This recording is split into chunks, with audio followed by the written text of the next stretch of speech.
नामवर पाकिस्तानी अदाकारों की गुमनाम ज़िंदगियों बारे सच का सफ़र जारी है। कराची शहर में पिछले हफ्ते मेरी मुलाकात एक मारूफ अदाकारा राशिदा याकूब से हुई, जिन्होंने उम्र भर सैकड़ों टेलीविज़न प्लेज़ में अदाकारी के जौहर दिखाए, नाम कमाया, पैसा भी कमाया और फिर एक जानलेवा बीमारी हेपेटाइटिस सी जो कि जिगर के कैंसर में कन्वर्ट हो चुकी थी, उसने उनकी जान ले ली। पिछले हफ्ते राशिदा याकूब का इंतकाल हो गया, लेकिन मेरी उनसे मुलाकात जो कि मैंने एक इंटरव्यू की शक्ल में रिकॉर्ड कर ली थी, उसका कुछ हिस्सा आपके लिए।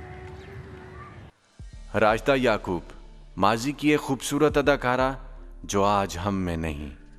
उम्र भर रोशनियां, नाजरीन और कैमरे की आंख इस चेहरे पर जमी रही, लेकिन बीमारी ने इस मकाम पर लाकर तन्हा खड़ा कर दिया है कि जिंदगी के आखिरी अय्याम जान को आ गए। नाजरीन से राशिदा याकूब की आखिरी गुफ्तगू। ये तो एक साल से भी तबीयत डाउन हो रही और टाइम ही नहीं मिलता था रिकॉर्डिंग से कि मैं टेस्ट कराऊं। इतना सा टाइम नहीं मिलता था कि टेस्ट कराऊं। ये लोग मुझे छोड़ते भी नहीं थे, एक दिन छोड़ दो भाई टेस्ट करा। तो मुश्किलों से मैंने रिकॉर्डिंग कराई। लम्हा लम्हा जिंदगी पूरा इसी कंडीशन में कराया, एक दिन नहीं देते थे।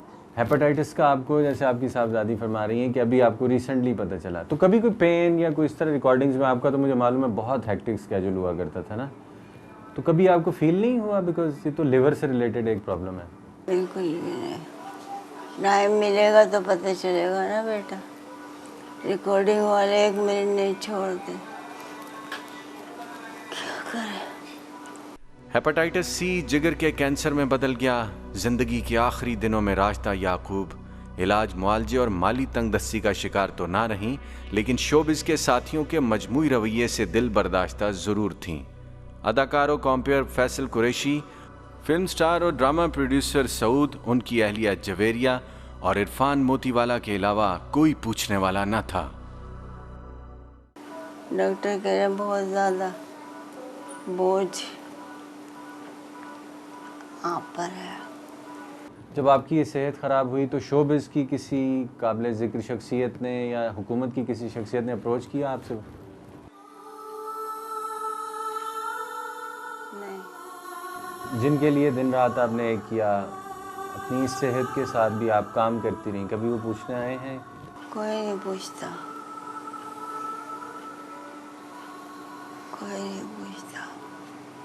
सारी ज़िंदगी इकट्ठे रहते हैं, एक दूसरे के गम में खुशी में साथ काम करते हैं, एक दूसरे को सपोर्ट करते हैं माली लिहाज से, फिर जब इस स्टेज पे आते हैं कि कोई अल्लाह की तरफ से हमें प्रॉब्लम आ जाए तो कोई हमें क्यों नहीं पूछता?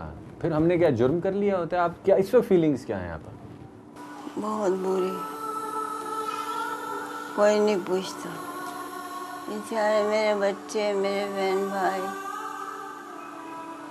यही सब हेल्प कर रहे हैं, और क्या करूं बेटा।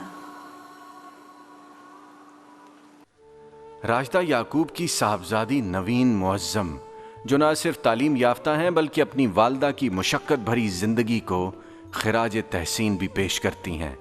माँ ने रोशनियों के नगर में एक मज़दूर जैसे शब व रोज़ गुजारे, अब आखिरी अय्याम की कहानी बेटी की ज़ुबानी। 4 बहनें, 1 भाई हैं।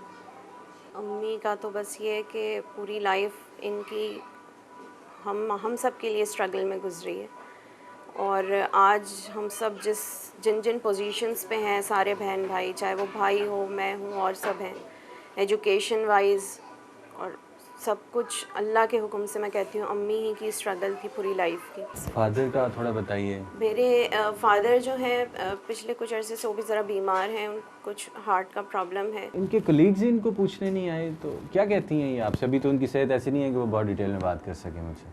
बस एक जवेरिया का मैं ज़रूर बोलूँगी, जवेरिया सऊद, क्योंकि वो हमारी फैमिली फ्रेंड भी है।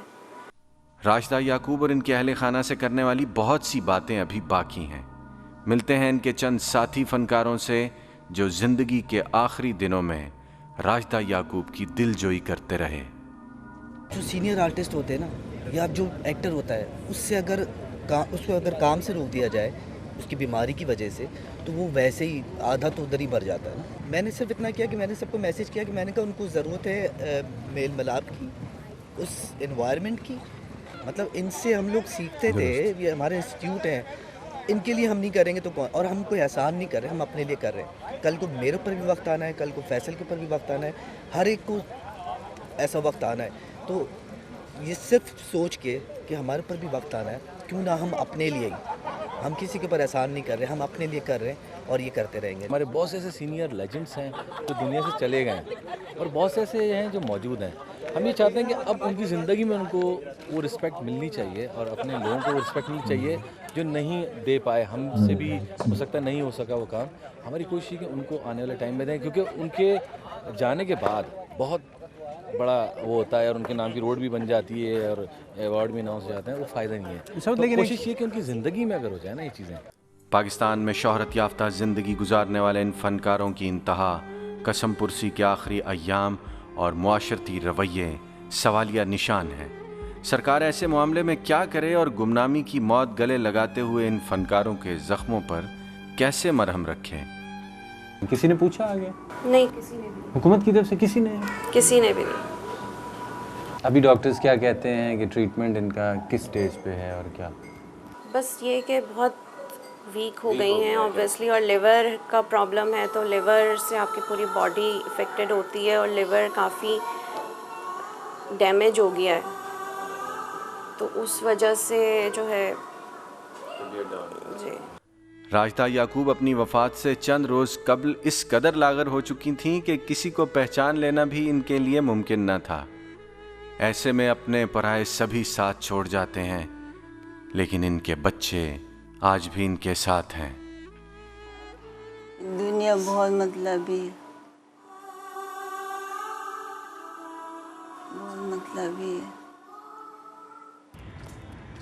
राजदा याकूब और इन जैसे कई पाकिस्तानी फ़नकारों की गुमनाम अमवात हमारी मुआशरती बेहिस्सी का सबूत है, जिसे एहसास में बदलने के लिए अदाकारों कॉम्पियर फैसल कुरैशी ने film star Saud Arbaaz Khan, Afzal Khan Rambo, Humayun Saeed और एजाज असलम के साथ मिलकर फ़नकार बिरादरी की फलाह व बहबूद के लिए आर्टिस्ट वेलफेयर एसोसिएशन की बुनियाद रखी। पिछले हफ्ते डिफेंस कराची में एक नुमाइशी मैच खेला गया, आर्टिस्टों की फलाह व बहबूद के लिए डोनेशन इकट्ठा किया गया।